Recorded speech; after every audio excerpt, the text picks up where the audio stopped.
Lah, kalau layanan UKP di masa pandemi COVID-19 seperti apa? Sekali lagi kita bahas ya.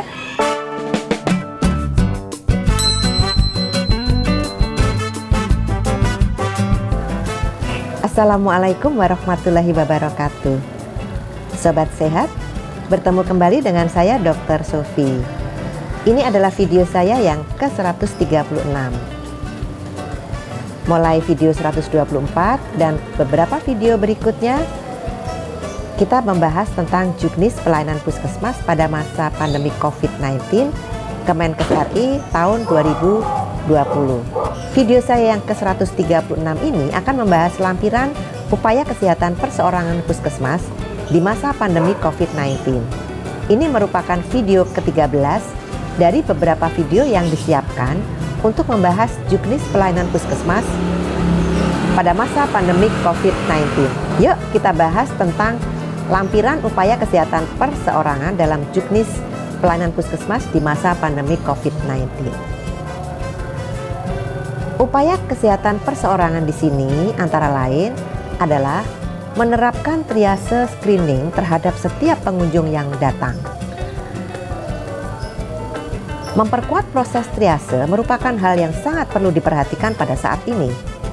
Beberapa hal yang mendasari perlunya memperkuat triase yaitu adanya kelompok orang tanpa gejala atau OTG pada kasus COVID-19 serta belum memiliki atau belum memadai jumlah ketersediaan rapid diagnostic test atau RDT untuk menentukan kondisi reaktif atau non-reaktifnya seseorang.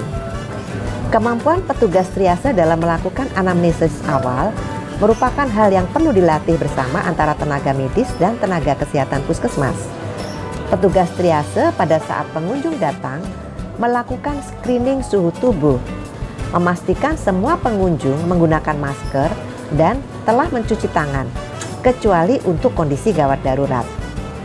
Petugas triase selain menanyakan keluhan atau tujuan pengunjung ke puskesmas, harus mampu juga menggali dengan baik hal-hal terkait kemungkinan kasus COVID-19.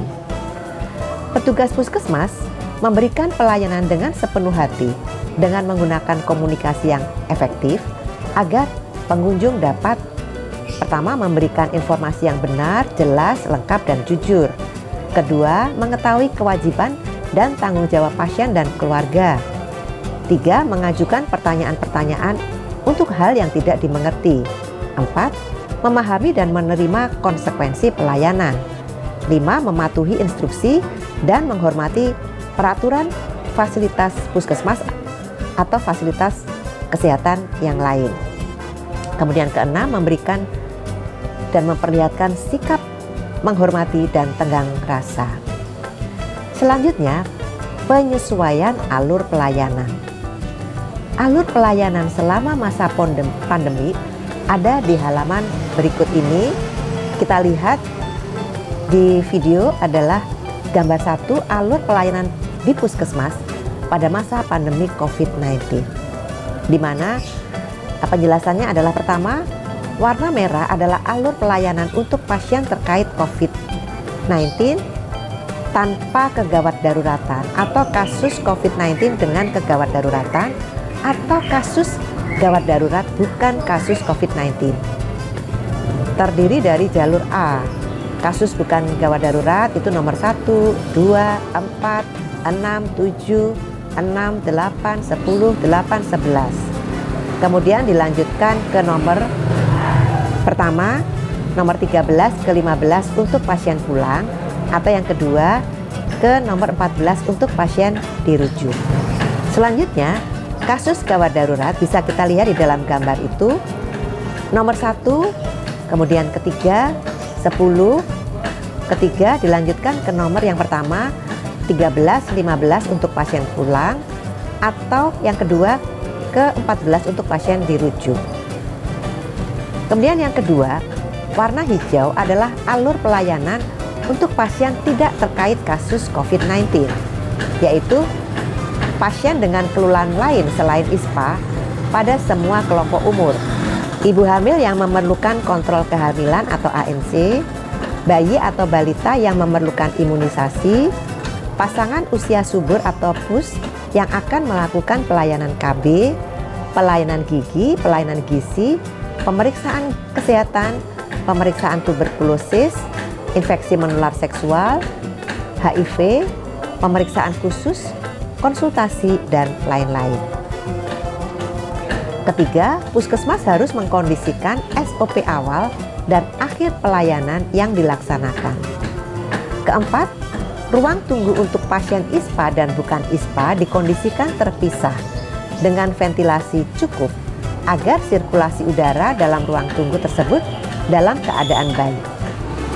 5. Ruang laboratorium untuk pemeriksaan penunjang terkait kasus COVID-19 dikondisikan terpisah dengan pemeriksaan laboratorium atau penunjang lainnya untuk meminimalkan risiko penularan antar pasien.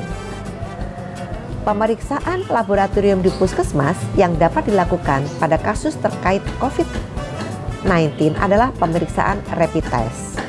Bila ada kasus terkait COVID-19, diperoleh hasil pemeriksaan rapid test pertama adalah reaktif, puskesmas melakukan pengambilan spesimen, swab, nasofaring, orofaring, atau sputum untuk dikirim guna pemeriksaan RT-PCR di laboratorium yang telah dapat melakukan pemeriksaan RT-PCR. 6. Ruang farmasi untuk pengambilan obat terkait kasus COVID-19 dan bukan terkait kasus COVID-19 dikondisikan harus tetap memperhatikan prinsip pencegahan dan pengendalian infeksi atau PPI. 7. Untuk kasus terkait COVID-19 dilakukan tata laksana antara lain. Pertama, untuk yang OTG. Bila dengan rapid test pertama hasilnya non-reaktif, dilakukan karantina mandiri sesuai dengan protokol isolasi diri dalam penanganan kasus COVID-19. Pemeriksaan ulang rapid test dilakukan pada hari ke-10. Bila pada pemeriksaan rapid test kedua hasilnya positif, dilakukan pengambilan spesimen atau swab nasofaring, orofaring, dan sputum untuk dilakukan pemeriksaan RT-PCR kedua kali selama 2 kali berturut-turut di laboratorium yang dapat melakukan RT-PCR. Kedua, bila hasil pertama rapid test reaktif, karantina mandiri sesuai dengan protokol isolasi mandiri dalam penanganan kasus COVID-19. Dilakukan pengambilan spesimen atau swab nasofaring, orofaring, sputum untuk dilakukan konfirmasi dengan pemeriksaan RT-PCR 2 kali berturut-turut di laboratorium yang dapat melakukan RT-PCR.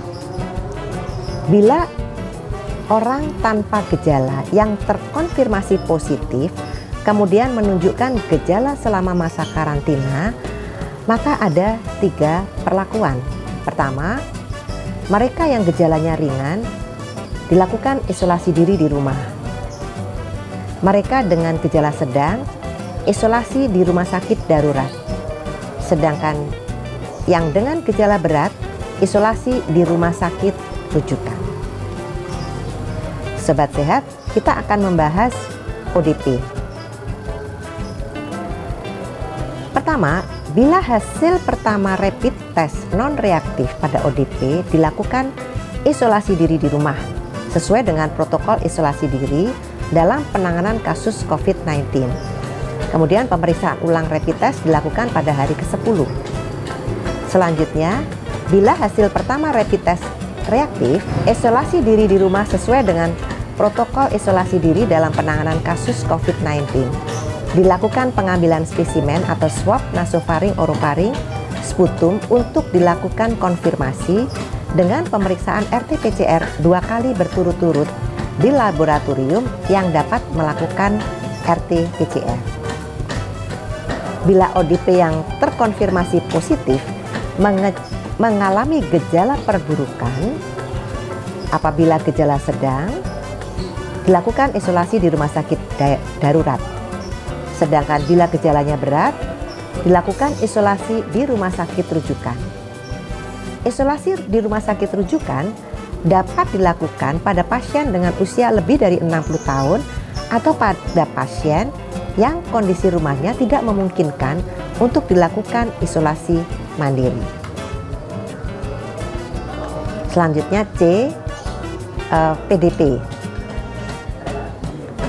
Pada PDP, pertama bila hasil rapid test pertama adalah non-reaktif, ada beberapa perlakuan.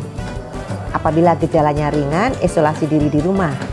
Bila gejalanya sedang, isolasi di rumah sakit darurat. Bila gejalanya berat, isolasi di rumah sakit rujukan. Pemeriksaan ulang rapid test pada hari ke-10. Apabila hasil rapid test pertama reaktif, dilakukan pengambilan spesimen atau swab nasofaring, orofaring, dan sputum untuk dilakukan konfirmasi dengan pemeriksaan RT-PCR 2 kali berturut-turut di laboratorium yang sudah dapat melakukan RT-PCR. Bila PDP terkonfirmasi positif mengalami gejala perburukan, gejala ringan menjadi sedang, dilakukan isolasi di rumah sakit darurat. Sedangkan gejala sedang menjadi berat, dilakukan isolasi di rumah sakit rujukan.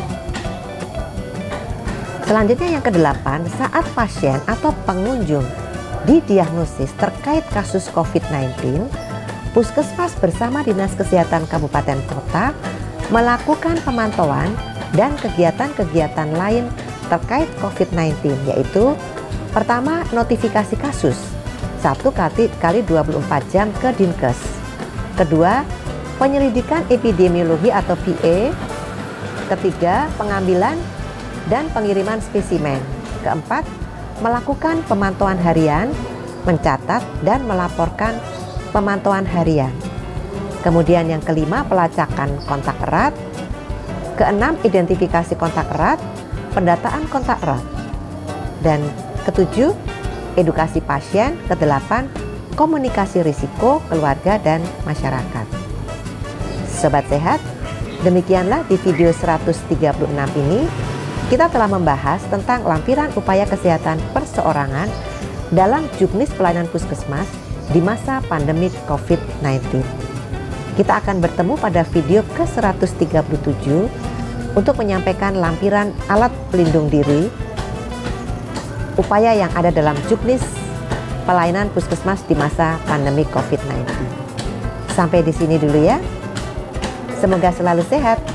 Wassalamualaikum warahmatullahi wabarakatuh.